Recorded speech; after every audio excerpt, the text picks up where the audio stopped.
தொகுதிக்கு 2 கண்காணிப்பு குழுக்கள் என சென்னையில் கூடுதலாக 32 குழுக்கள் இன்று முதல் செயல்பட உள்ளதாக சென்னை மாவட்ட தேர்தல் அதிகாரி சந்திரமோகன் தெரிவித்துள்ளார்.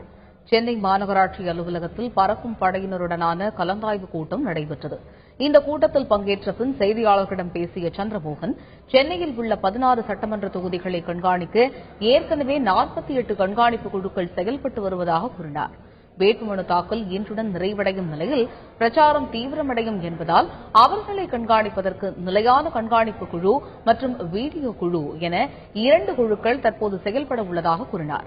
இதில் மத்திய அரசு ஊழியர்கள் இடம்பெற உள்ளதாகவும் சந்திரமோகன் தெரிவித்தார். கேம்பெயினிங் கொஞ்சம் இன்டென்சிஃபை ஆகிறதுக்கான வாய்ப்பு இருக்கின்றது.